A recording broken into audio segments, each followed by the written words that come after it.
ठीक है, तो आज हमारा टॉपिक ऑफ डिस्कशन है कैश फ्लो स्टेटमेंट।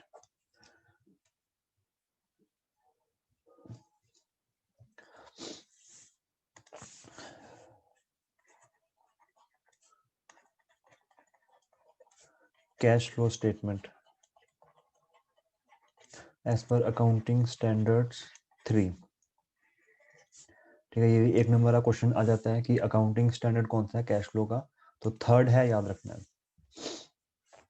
ठीक है, कैश फ्लो स्टेटमेंट नाम से लग रहा है कैश का फ्लो चेक करना है। अब कैश का फ्लो दो टाइप का होगा, कैश का इनफ्लो और कैश का आउटफ्लो। ठीक है, इनफ्लो को माइनस करना है आउटफ्लो से और इससे हमारा निकलेगा नेट कैश फ्लो। ठीक है, तो हमको बेसिकली पूरे कैश फ्लो स्टेटमेंट में यही करना है, कैश के इनफ्लो को ऐड करना है, कैश के आउटफ्लो को से माइनस करना है और नेट कैश फ्लो निकालना है। अब कैश फ्लो स्टेटमेंट पूरे बिजनेस का निकलता है। बिजनेस की एक्टिविटीज को हमने 3 पार्ट्स में डिवाइड किया होता है। फर्स्ट इज ऑपरेटिंग एक्टिविटी,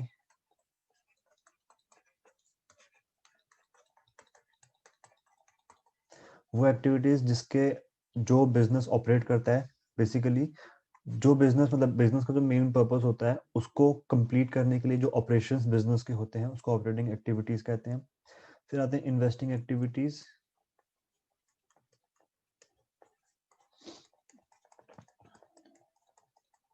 ठीक है, यहाँ पे आएगा बिजनेस ऑपरेशंस बेसिकली।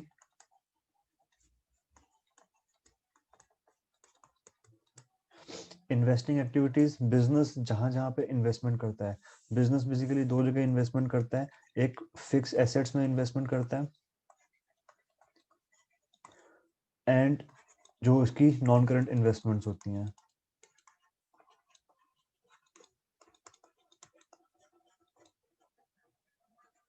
ठीक है, तो इन्वेस्टिंग एक्टिविटीज में फिक्स एसेट्स आएंगे और नॉन करंट इन्वेस्टमेंट्स आएंगी।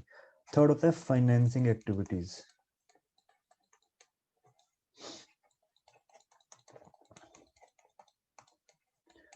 ठीक है, फाइनेंसिंग एक्टिविटीज बेसिकली बिजनेस जहां जहां से फाइनेंस उठाता है, फंड्स जहां जहां से उठाता है, क्या क्या आ सकता है इसमें, शेयर कैपिटल, डिबेंचर्स, लोन्स और वो भी लॉन्ग टर्म लोन्स एटसेट्रा, या हम उसको नॉन करंट लोन्स भी कह सकते हैं। ठीक है, लॉन्ग टर्म बोरोइंग्स, तो शेयर कैपिटल, डिबेंचर्स, लोन्स। ठीक है, करंट लाइबिलिटीज नहीं और ऊपर भी करंट एसेट्स नहीं। ठीक है, तो बिजनेस की 3 एक्टिविटीज हैं।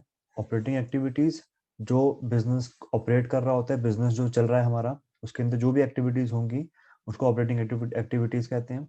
इन्वेस्टिंग एक्टिविटीज, जहां जहां पे बिजनेस इन्वेस्ट कर रहा है, एसेट्स में इन्वेस्ट कर रहा है, इन्वेस्टमेंट्स में किसी कंपनी की सिक्योरिटीज खरीद रखी है, बॉन्ड्स में इन्वेस्टमेंट कर रखी है, एफडी खुलवा रखी है, वो सारी की सारी इन्वेस्टिंग एक्टिविटीज जहां से बेसिकली बिजनेस को इनकम आती है। And third is financing activities, business को पैसों की रिक्वायरमेंट है, तो वो फंड्स की रिक्वायरमेंट वो कहाँ से फुलफिल करता है। ठीक है, शेयर कैपिटल इशू करके फुलफिल कर सकता है, डिवेंचर इशू करके फुलफिल कर सकता है, या बैंक से लोन लेके, पब्लिक डिपॉजिट्स, मार्केट से पैसा उठाना, तो ये सब बनते हैं फाइनेंसिंग एक्टिविटीज का पार्ट। ठीक है, तो बिजनेस की 3 activities, operating, investing and financing. हम एक करके तीनों की बात करेंगे। तो पहले हम बात करते हैं ऑपरेटिंग एक्टिविटीज की। Cash flow from operating activities.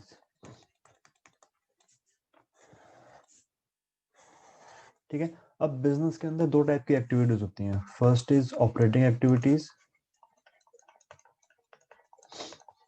Second is non operating activities.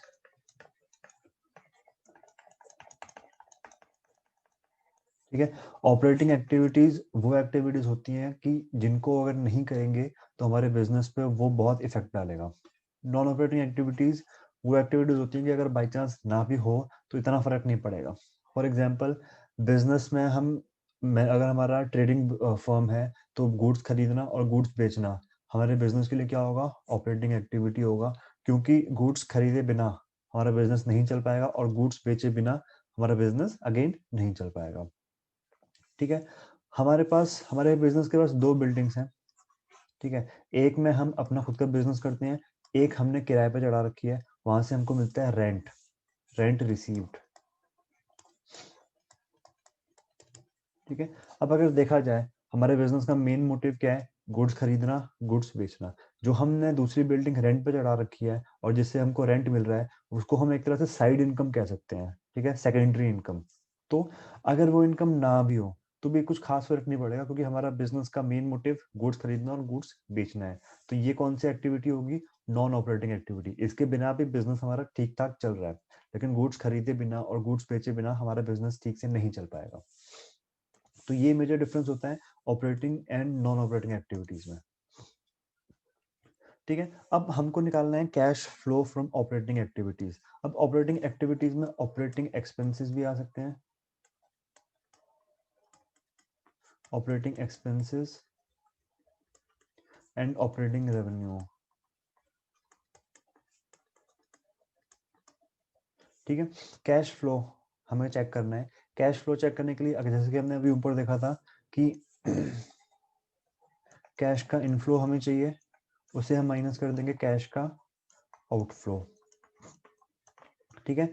अगर बिजनेस रेवेन्यू रिसीव कर रहा है तो बिजनेस के लिए वो क्या होगा, इनफ्लो होगा।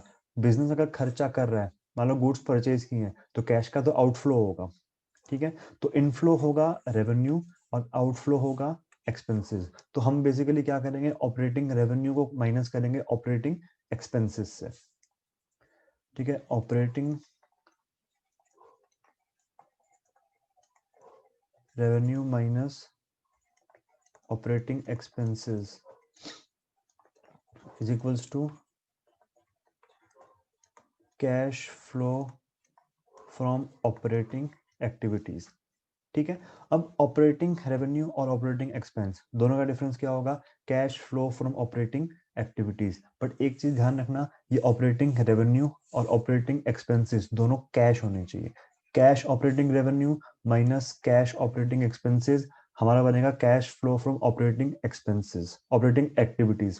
कैश क्यों होनी चाहिए, क्योंकि ऑपरेटिंग एक्सपेंसेस और ऑपरेटिंग रेवेन्यू कैश भी हो सकते हैं, नॉन कैश भी हो सकते हैं, ठीक है। तो नॉन कैश, क्योंकि हमको कैश का फ्लो चेक करना है, कोई भी चीज जो नॉन कैश है उसको हमें कंसीडर सिंपली नहीं करना है, ठीक है। तो cash operating revenue minus cash operating expenses बनेगा cash flow from operating activities. इसको हम बोलते हैं ऑपरेटिंग एक्टिविटीज का डायरेक्ट मेथड,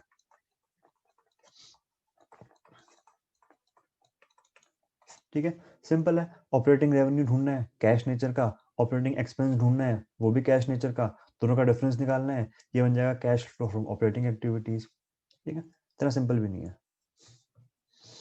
क्योंकि as per accounting standard 3, as per accounting standard 3 operating activities के लिए हम यूज करते हैं इनडायरेक्ट मेथड, हम डायरेक्ट मेथड यूज नहीं कर सकते, ठीक है। इनडायरेक्ट मेथड, तो इनडायरेक्ट मेथड हमको यूज करना है cash flow from operating activities निकालने के लिए। और इनडायरेक्ट मेथड ऊपर वाले का एग्जैक्टली ऑपोजिट होता है। कैसे, हम बनाते हैं प्रॉफिट एंड लॉस अकाउंट, ठीक है। यहाँ पे होंगे एक्सपेंसेस सारे के सारे, यहाँ पे होंगे रेवेन्यू सारे के सारे, इसका जो बैलेंस आएगा वो आएगा टू नेट प्रॉफिट, ठीक है। इसके बाद बनता है profit and loss appropriation account, ठीक है। एप्रोप्रिएशन अकाउंट अगर याद हो तो हमने पढ़ा था पार्टनर्स कैपिटल पार्टनरशिप में, ठीक है। बेसिकली एप्रोप्रिएशन वर्ड का मतलब होता है डिस्ट्रीब्यूशन। तो यहाँ पे इस अकाउंट में बेसिकली प्रॉफिट को डिस्ट्रीब्यूट करते हैं, तो यहाँ पर आएगा बाई नेट प्रॉफिट, ठीक है। ये वाला सिंपली उठ के यहाँ पर आ गया। अब एप्रोप्रिएशन में क्या क्या आएगा, टू जनरल रिजर्व, ठीक है, रिजर्व्स बन सकते हैं इस प्रॉफिट से। उसके बाद to provision for tax, provision for tax made, ठीक है। उसके अलावा उसके बाद जो प्रॉफिट बच जाता है वो सिंपली हम शेयर होल्डर्स में बांट देते हैं, तो यहाँ पर आएगा टू प्रपोज डिविडेंड, ठीक है, टू प्रपोज्ड डिविडेंड। और एक चीज होती है इंटरिम डिविडेंड,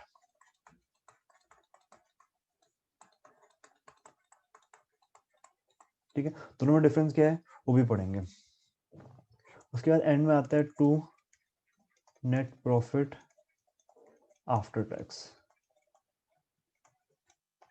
ठीक है, और ये जाता है हमारे बैलेंस शीट में। क्लियर है? ठीक है, ये हमारा नॉर्मल अकाउंट बनता है। अब एक बार ऊपर आ जाते हैं प्रॉफिट एंड लॉस अकाउंट में। हमने बात करी एक्सपेंसेस और रेवेन्यूज की। एक्सपेंस हमारे पास दो टाइप के हो सकते हैं।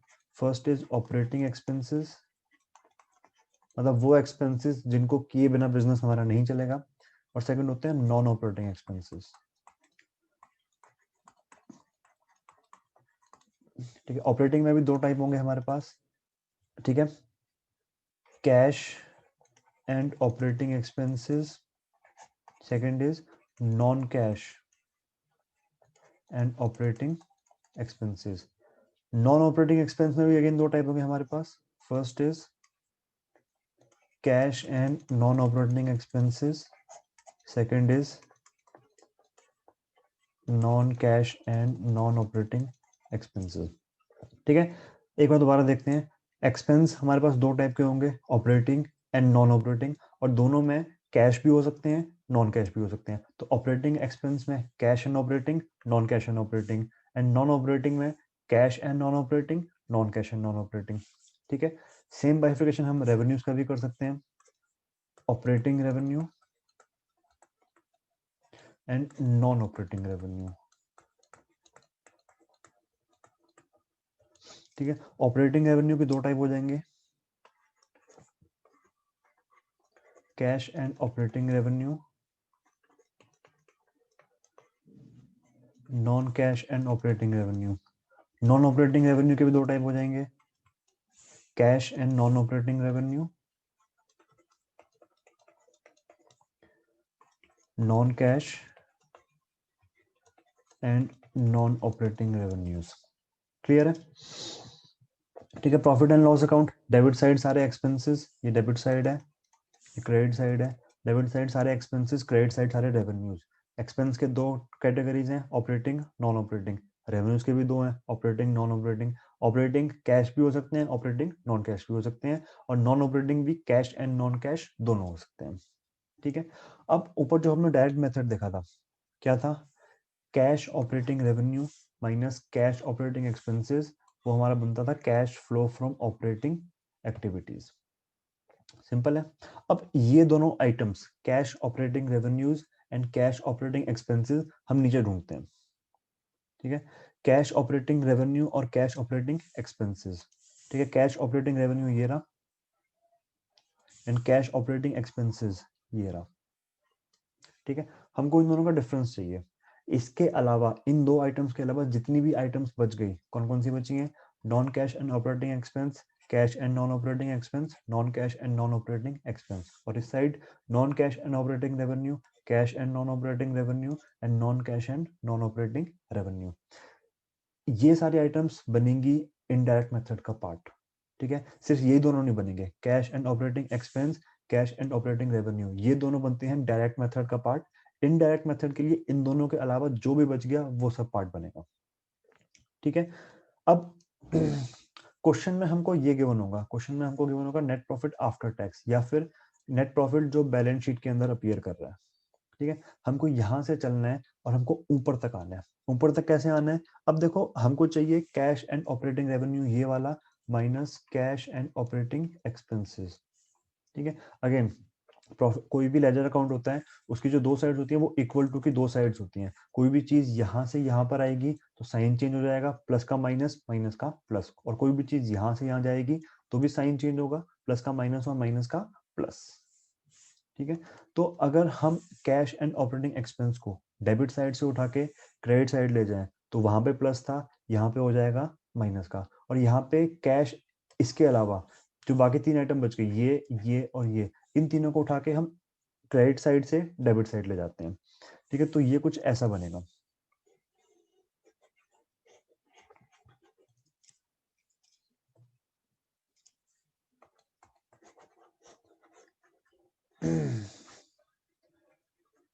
ठीक है, तो डेबिट साइड हमारा बच गया, सॉरी क्रेडिट साइड हमारा बच गया, कैश एंड ऑपरेटिंग रेवेन्यू, ये वाली आइटम उठ के यहाँ पर आ जाएगी तो प्लस का माइनस हो जाएगा।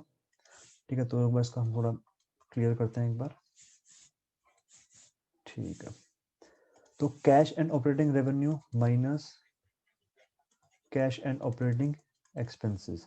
ठीक है, नेट प्रॉफिट जो होता है प्रॉफिट एंड लॉस अकाउंट का बैलेंस होता है, तो मतलब कि नेट प्रॉफिट निकालने के बाद प्रॉफिट एंड लॉस अकाउंट की दोनों साइड इक्वल हो जाती हैं। ठीक है, तो इक्वल हो जाती हैं, तो अगर क्रेडिट साइड का जो फॉर्मूला है वो cash flow from operating activities है, तो डेबिट साइड का भी फॉर्मूला सेम होना चाहिए। ठीक है, डेबिट साइड क्या क्या बचा है अभी देखते हैं एक बार। कैश एंड ऑपरेटिंग एक्सपेंस तो हम उधर ले गए, इसको हटा देते हैं। तो क्या क्या बचा हमारे पास, non cash and operating expenses, cash and non operating expenses, non cash and non operating expenses minus. अब माइनस करेंगे यहाँ पे क्योंकि जो क्रेडिट साइड वाली आइटम्स थी वो हम डेबिट साइड लेकर आए हैं। क्या क्या लेकर आए थे, माइनस नॉन कैश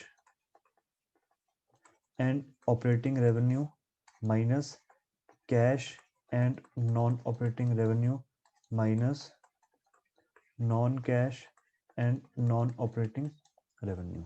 ठीक है, अगर क्रेडिट साइड वाली आइटम का जो अमाउंट आएगा वो हमारा होगा cash flow from operating activities, तो डेबिट साइड वाले का भी सेम होना चाहिए। क्यों, क्योंकि दोनों साइड इक्वल हैं। नेट प्रॉफिट जो हमारा बैलेंस है उसको निकालने के बाद दोनों साइड इक्वल हो जाती हैं।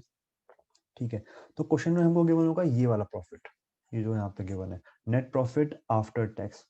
हमको यहाँ से जाना है पहले यहाँ पे, ठीक है, और उसके बाद फिर यहाँ से मतलब ये और ये आइटम तो सेम ही है, तो यहाँ से यहाँ पहुँच गए, फिर यहाँ पे आके हमको ये सब प्लस माइनस करना है, और फिर हमारा निकल जाएगा cash flow from operating activities.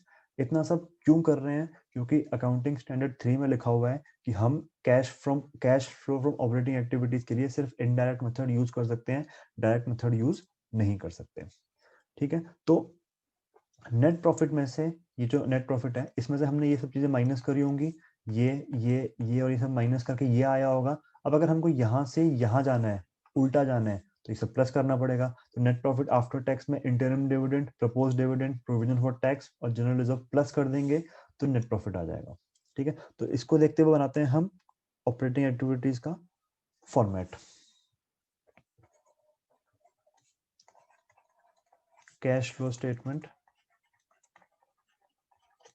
Accounting standard 3। ठीक है, हम फॉर्मेट बना रहे हैं ऑपरेटिंग एक्टिविटीज का।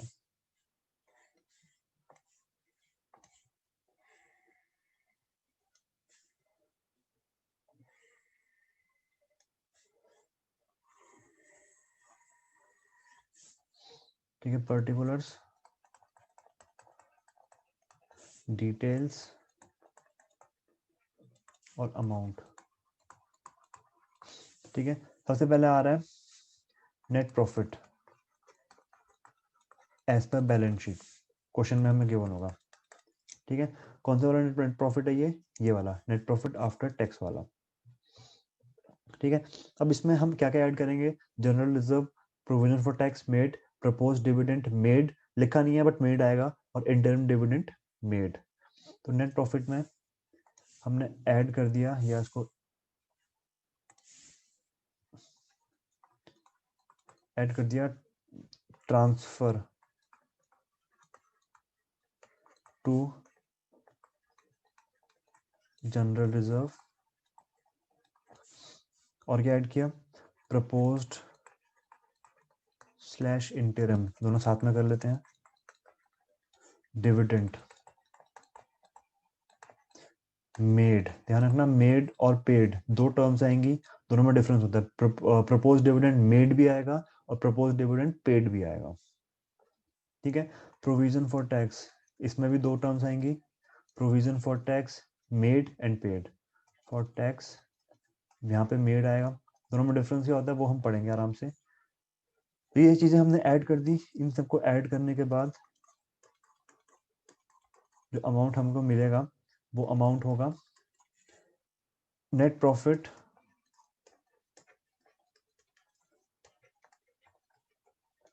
Before tax and extra ordinary items. वो क्या होंगे वो भी देखेंगे बाद में आराम से। ठीक है, अब हमने सब कुछ प्लस माइनस किया, ये सब चीजें हमने प्लस कर ली, हम यहाँ पर आ गए, यहाँ पर आ गए मतलब यहाँ पर आ गए। ठीक है, अब हमको करना क्या है, एक्सपेंसेस को ऐड करना है। कौन कौन से expenses, non cash and operating, cash and non operating, non cash and non operating, इन सभी एक्सपेंसेस को ऐड करना है और इन सभी रेवेन्यूज को माइनस करना है। रेवेन्यूज कौन कौन से हैं? Non cash and operating, cash and non operating, non cash and non operating. ठीक है, तो अब ये करते हैं एक बार, हमको एक्सपेंसेस ऐड करने हैं, रेवेन्यूज माइनस करने हैं। ठीक है, इसीलिए इसको हम इनडायरेक्ट मेथड कहते हैं, क्योंकि नॉर्मल मेथड में क्या होता है कि रेवेन्यू माइनस एक्सपेंस करेंगे तो हमारा प्रॉफिट, तो हमारा कैश फ्लो आ जाएगा। लेकिन यहाँ पे हम उल्टा करते हैं, एक्सपेंसेस को ऐड करते हैं, रेवेन्यूज को माइनस करते हैं, उल्टा करते हैं बेसिकली हम। ठीक है, तो कौन कौन से एक्सपेंसेस आएंगे यहाँ पे? First is goodwill return of,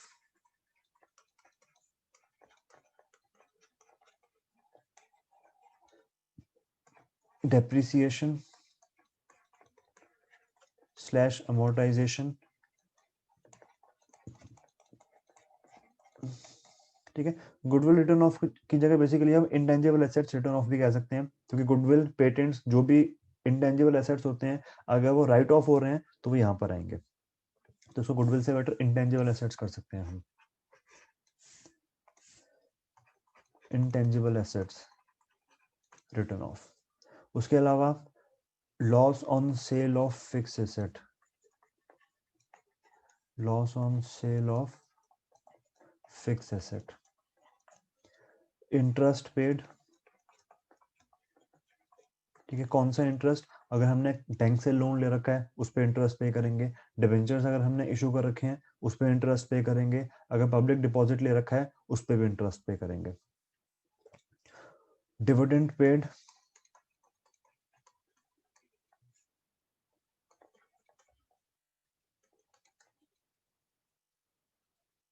ठीक है, एक सेकंड, डिविडेंड पेड यहाँ पे नहीं आएगा।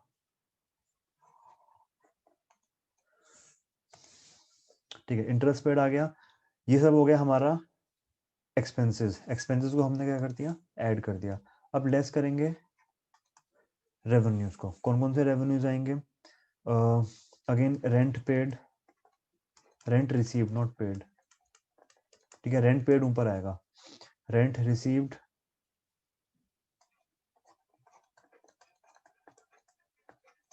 Interest received.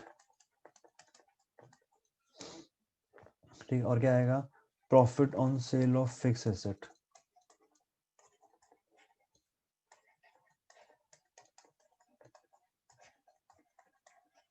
ठीक है, ये सब आइटम्स यहाँ पर आएंगी। ठीक है, सारे के सारे एक्सपेंसेस को हमने ऐड कर दिया।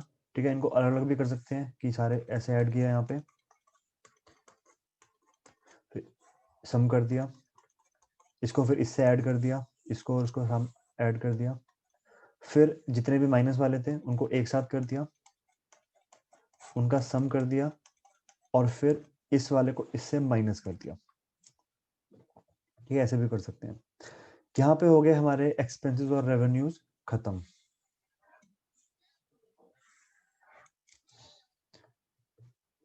ठीक है, ये जो अमाउंट आएगा इसको सामने हम लिखेंगे operating profit before working capital changes.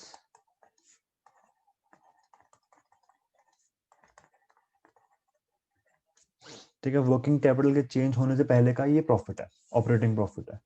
अब यहाँ पर आएंगे हम वर्किंग कैपिटल के बारे में। वर्किंग कैपिटल का फॉर्मूला हमने पहले देखा था, working capital is equals to current assets minus current liabilities. Simple formula है। तो मतलब वर्किंग कैपिटल के लिए हम दो चीजें यूज करते हैं, first is current assets, second is current liabilities. ठीक है, अब हम करेंगे दो चीजें ऐड और दो चीजें माइनस।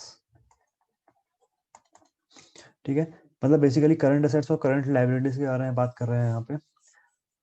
हम बात करेंगे करंट एसेट्स में इंक्रीज के बारे में और डिक्रीज के बारे में, और फिर करंट लायबिलिटीज में भी इंक्रीज एंड डिक्रीज। ठीक है, एक एग्जांपल से समझते हैं। करंट एसेट्स का एक एग्जांपल हम ले सकते हैं स्टॉक, या इन्वेंट्री भी कहते हैं उसको। ठीक है, स्टॉक। हम बेसिकली यहाँ पे अब हम क्वेश्चन को नॉर्मल लेके चलेंगे, कैश का इनफ्लो कैश का आउटफ्लो चेक करेंगे। इनफ्लो हो रहा है तो ऐड करेंगे, आउटफ्लो हो रहा है तो सिंपली माइनस करेंगे। ठीक है, स्टॉक अगर डिक्रीज हो रही है, मतलब स्टॉक अगर डिक्रीज हो रही है तो मतलब क्या है कि स्टॉक हमारा बिक रहा है। स्टॉक जो हमारा है वो बिक रहा है, अगर स्टॉक बिकेगा तो कैश का इनफ्लो होगा, ठीक है। कैश का इनफ्लो क्या करेंगे, ऐड, तो रिवर्स को क्या कर देंगे, कैश का आउटफ्लो मान लेंगे, मान के लेंगे आउटफ्लो ही होगा, उसको माइनस कर देंगे, ठीक है। स्टॉक डिक्रीज होता है जब स्टॉक बिकता है, स्टॉक बिकेगा तो कैश आएगा, इसलिए स्टॉक डिक्रीज पे कैश का इनफ्लो, ठीक है। कैश का इनफ्लो हो रहा है, ऐड कर देंगे, तो अगर करंट असेट डिक्रीज पे इनफ्लो होता है तो करंट असेट इंक्रीज पे आउटफ्लो होगा, तो उसको माइनस कर देंगे, ठीक है। Same goes for current liabilities, ठीक है। एग्जांपल लेते हैं क्रेडिटर्स का, ठीक है। क्रेडिटर्स हमारे डिक्रीज कर रहे हैं, क्रेडिटर्स डिक्रीज तब करते हैं जब हम उनको पेमेंट करते हैं, हमने पैसे दिए, क्रेडिटर्स हमारे डिक्रीज हो गए, तो क्रेडिटर्स डिक्रीज हो रहे हैं मतलब कैश का आउटफ्लो हो रहा है, आउटफ्लो क्या करेंगे, माइनस करेंगे, तो करंट लायबिलिटीज डिक्रीज पे माइनस करते हैं, तो करंट लायबिलिटीज इंक्रीज पे प्लस करेंगे, प्लस का मतलब क्या है कि कैश का इनफ्लो हो रहा है, ठीक है। तो दो आइटम्स यहाँ पे प्लस की हैं, दो आइटम्स यहाँ पे माइनस की हैं। प्लस की कौन सी है, current assets increase, sorry current liabilities increase and current assets decrease, ये है प्लस के। माइनस के कौन से हैं, current assets increase and current liabilities decrease, ठीक है। तो ऐड में हम इन दोनों को डाल देंगे और माइनस में हम इन दोनों को डाल देंगे, ठीक है। तो वापस आते हैं यहाँ पे, ऐड में हम करेंगे decrease in current assets and increase in current liabilities,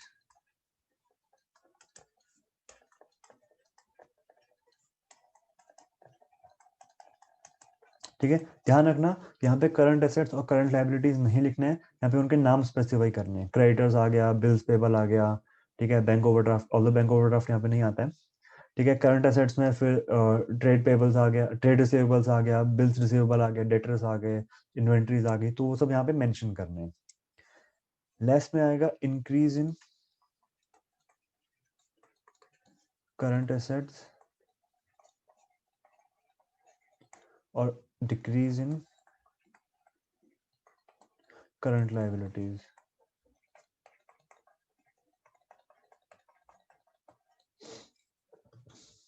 ठीक है। अगेन ये सब आइटम्स यहाँ पे प्लस माइनस करनी है और ऊपर वाले से प्लस माइनस करते हुए चलना है,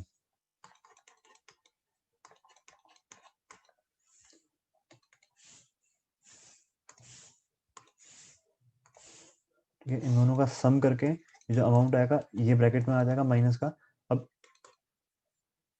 इसमें से भी इसको माइनस करना है,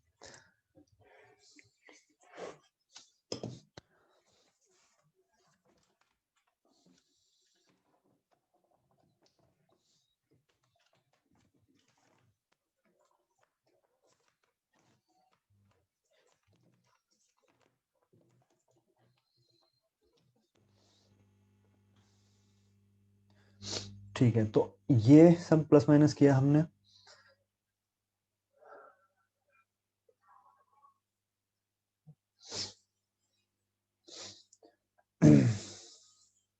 ठीक है। इसमें फाइनली हम लेस कर देंगे income tax paid, income tax paid, ठीक है। ऊपर जो हमारा आया था वो आया था प्रोविजन फॉर टैक्स मेड, ठीक है, ये रहा, और नीचे अभी क्या आ रहा है, इनकम टैक्स पेड। दोनों में डिफरेंस होता है, क्या डिफरेंस होता है वो हम चेक करेंगे। ये सब प्लस माइनस करने के बाद जो अल्टीमेटली आंसर आएगा उसको हम बोलेंगे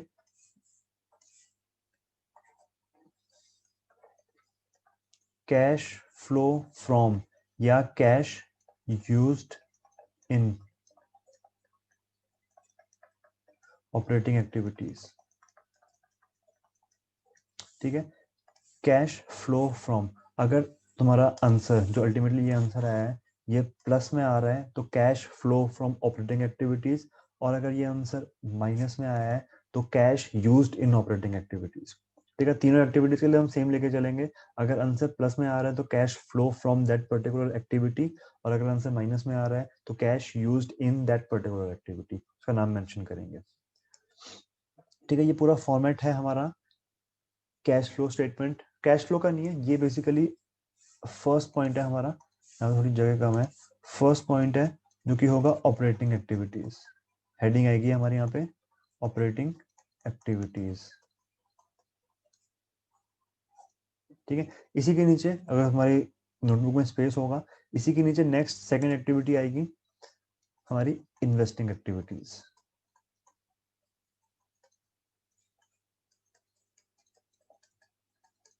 ठीक है। तो मेरे नीचे स्पेस नहीं है तो इसको मैं आगे बना के दिखा रहा हूँ।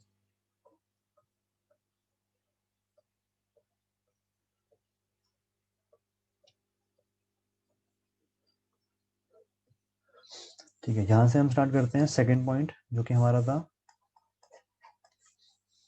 Investing activities.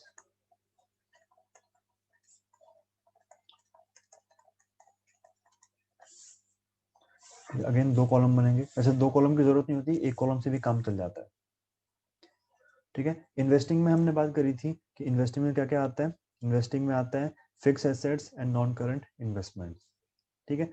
फिक्स एसेट्स के नाम पे हम क्या कर सकते हैं, हम एसेट्स को परचेज कर सकते हैं, हम एसेट को बेच सकते हैं, ठीक है। तो first is purchase of fix asset, purchase of fix assets या purchase of investments, non current investments, ठीक है। अब अगर हम कोई फिक्स एसेट खरीदते हैं, मान लो हमने बिल्डिंग खरीदी, तो बिल्डिंग हमने खरीदी, बिल्डिंग है तो आ गई, लेकिन बिल्डिंग खरीदने की वजह से कैश का आउटफ्लो हुआ है, कैश गया है, बिल्डिंग आई है, तो क्योंकि परचेज ऑफ फिक्स एसेट की वजह से कैश का आउटफ्लो होता है, इसीलिए इसको माइनस करेंगे, ठीक है। लेस करेंगे purchase of fix asset slash investment, ठीक है। Sale of fix asset slash investments, अगर एसेट को बेचते हैं तो कैश आता है, इसीलिए इसको ऐड करेंगे, ठीक है। तो इन्वेस्टमेंट की सेल होगी या फिक्स एसेट की सेल होगी तो कैश का इनफ्लो होगा, और अगर एसेट्स को खरीदेंगे तो कैश का आउटफ्लो होगा। हमको बेसिकली कैश फ्लो स्टेटमेंट में कैश का फ्लो चेक करना है कि कैश आ रहा है कि कैश जा रहा है, ठीक है। अब इस इन्वेस्टमेंट पे हमको इंटरेस्ट मिल सकता है, तो इंटरेस्ट रिसीव्ड, इंटरेस्ट रिसीव्ड, अब रिसीव हुआ है, कैश का इनफ्लो हुआ है, इसलिए इसको ऐड करेंगे, ठीक है। फिक्स एसेट्स, मान लो हमारे पास बिल्डिंग थी, एक्स्ट्रा बिल्डिंग थी, उस पर हमको रेंट मिल रहा था, तो रेंट रिसीव्ड,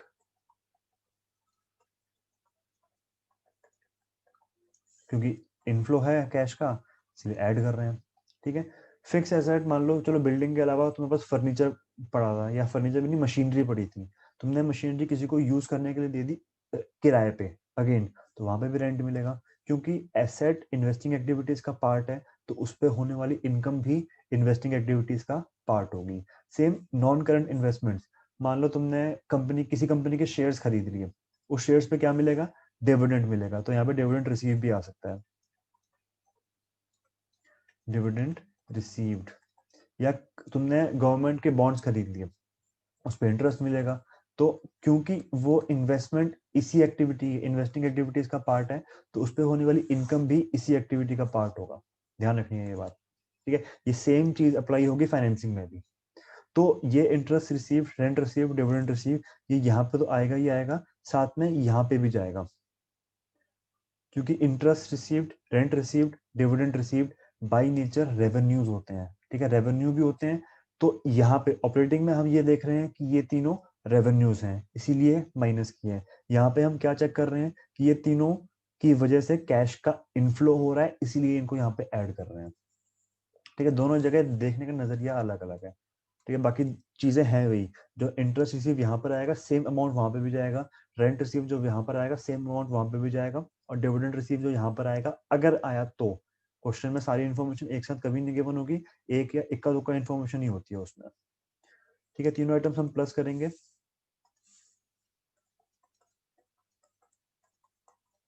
ठीक है। इन सबको करने के बाद अगेन यहाँ पर जो उसका आंसर आएगा उसको हम बोलेंगे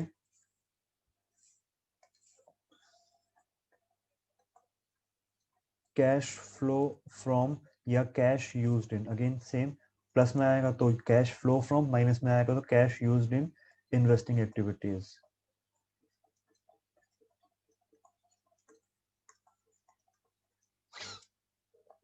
ठीक है, ये हो गया। अब हम थर्ड एक्टिविटी की बात करते हैं जो कि हमारी है फाइनेंसिंग एक्टिविटीज।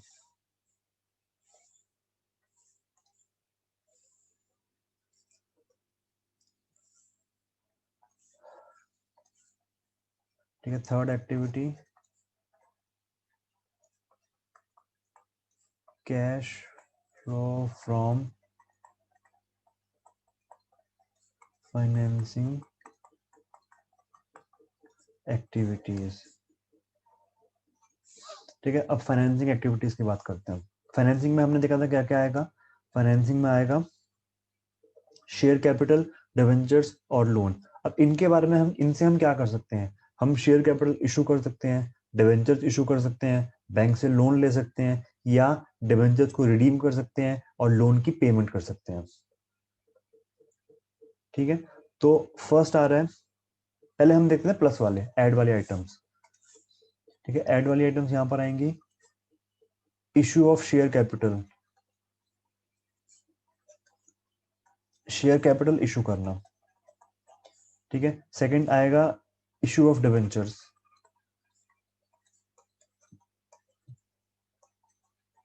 ठीक है, डिवेंचर्स इशू करना, अगेन शेयर्स इशू करेंगे तो कैश आएगा, डिवेंचर इशू करेंगे तो भी कैश आएगा, बैंक से लोन लेंगे तो भी कैश आएगा, proceeds from bank loan.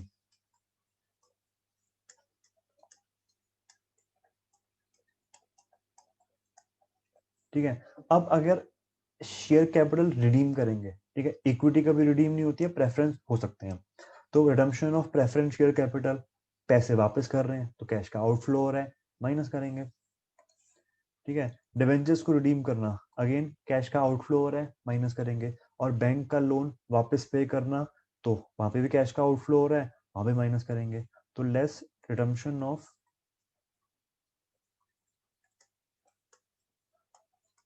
Preference share capital, redemption of debentures and payment of bank loan.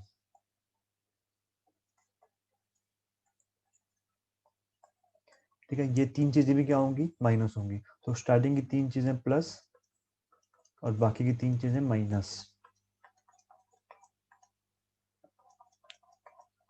ठीक है, और क्या हो सकता है इसमें, हमने शेयर कैपिटल इशू किया है, शेयर कैपिटल इशू करते हैं तो हम उसको, जो हमारे शेयर होल्डर्स होते हैं उनको डिविडेंड पे करते हैं। ठीक है, तो यहाँ पे अब अगेन लेस वाली आइटम्स आ रही है, यहाँ पे डिविडेंड पेड या propose dividend, propose slash interim dividend paid. ठीक है, अब ध्यान रखना यहाँ पे वर्ड क्या यूज कर रहे हैं हम, पेड। हमने ऑपरेटिंग में भी डाला था इसको, ऑपरेटिंग में हमने वर्ड यूज किया था made, propose slash interim dividend made. Again made और पेड में डिफरेंस होता है, वो डिफरेंस क्या होता है वो हम देखेंगे आने वाले क्लासेस में। ठीक है, propose slash interim dividend paid, again ये भी माइनस होगा। ठीक है, डिविडेंड हम पे करते हैं शेयर कैपिटल पे, तो अगर शेयर कैपिटल फाइनेंसिंग एक्टिविटी का पार्ट है तो उस पे होने वाले एक्सपेंस को भी हम फाइनेंसिंग में ही रखेंगे। डिवेंचर्स या बैंक लोन पे हम इंटरेस्ट पे करते हैं, तो इंटरेस्ट पेड।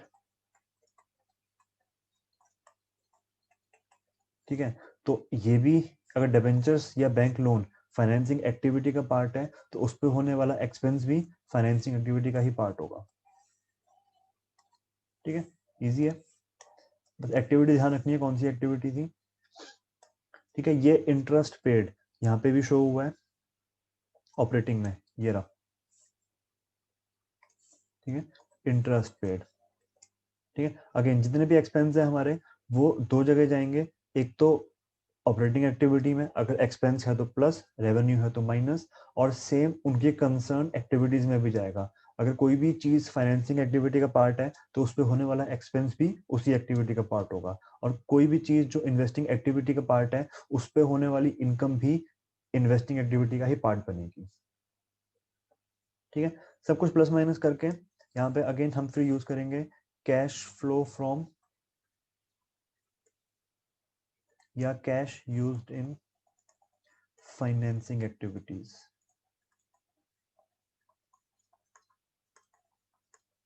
ठीक है, प्लस में आंसर आ रहा है तो कैश फ्लो फ्रॉम, अगर माइनस में आ रहा है तो यूज्ड इन। ठीक है, ये थी हमारी 3 एक्टिविटीज।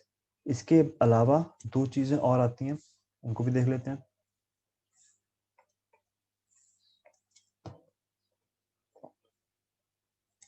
ठीक है, 4th चीज आती है हमारी opening cash and cash equivalents. ठीक है, एंड 5th हमारे आता है closing cash and cash equivalents. ठीक है, अब ये ओपनिंग और क्लोजिंग क्या होते हैं? पहली बात तो कैश और कैश इक्विवेलेंट होते क्या हैं? ठीक है, हम यहाँ पे इस पूरे चीज में बात कर रहे हैं कैश फ्लो स्टेटमेंट के बारे में, कैश का इनफ्लो, कैश का आउटफ्लो। तो तीनों एक्टिविटीज और ओपनिंग को मिला के जो हमारा कैश बनता है वो क्लोजिंग के इक्वल होना चाहिए। क्योंकि देखो, हमने बिजनेस के अंदर जितनी भी एक्टिविटीज थी, हर एक एक्टिविटी का कैश का इनफ्लो, कैश का आउटफ्लो चेक कर लिया, उन सबको मिला के अल्टीमेटली जो हमारे पास क्लोजिंग कैश बचा होगा उसके इक्वल आना चाहिए। ठीक है, तो ये इक्वेशन भी बनेगी अभी, तो खैर बात की बात है। हम बात कर रहे थे अभी कैश एंड कैश इक्विवेलेंट्स की। ठीक है, या तो कैश या तो नियर कैश आइटम्स, वो आइटम्स जो क्विकली मतलब ऐसे कैश में कन्वर्ट हो सकती हैं।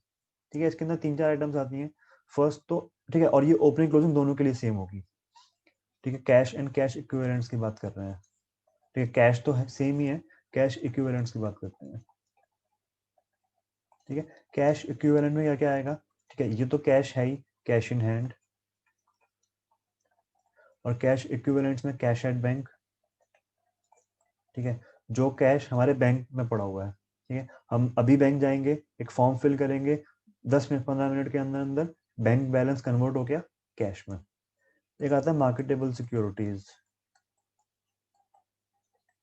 मार्केटेबल सिक्योरिटीज, कहीं कहीं इसका नाम यूज किया होता है करंट इन्वेस्टमेंट्स के नाम पे, करंट इन्वेस्टमेंट्स। ठीक है, दोनों ऑलमोस्ट सेम चीजें हैं। इनमें ये होती क्या है? मार्केटेबल सिक्योरिटीज या करंट इन्वेस्टमेंट्स वो शेयर्स या वो सिक्योरिटीज होती हैं जो बहुत क्विकली, अगर हम उनको अभी मार्केट में बेचने जाएं तो अभी 10-15 बायर हमको इजीली मिल जाएंगे। इतनी लिक्विड सिक्योरिटीज होती हैं ये कि बहुत जल्दी बिक जाती हैं अगर बेचना चाहो तो। मेरे पास मार्केटेबल सिक्योरिटीज हैं, मैं अभी अगर मार्केट में शेयर मार्केट में उसको बेचने जाऊंगा तो अभी के अभी बिक जाएंगी और अभी के अभी मुझे पैसे के पैसे मिल जाएंगे। ठीक है, तो ये चीजें cash and bank, marketable securities, current investment, एक होता है ट्रेजरी बिल, बट अगेन वो इतना डीप में नहीं जाना है हमने। तो ये चीजें होती हैं कैश इक्विवेलेंट, मतलब नियर कैश आइटम्स होती हैं जो कि बहुत क्विकली कैश में कन्वर्ट होती हैं, बहुत लिक्विड आइटम्स होती हैं। ठीक है, तो ओपनिंग के लिए भी सेम रहेगा, cash in hand, opening cash in hand, opening cash at bank, opening marketable securities, opening current investments. Closing के लिए भी सेम रहेगा, closing cash in hand, closing cash at bank, closing marketable securities, closing current investments.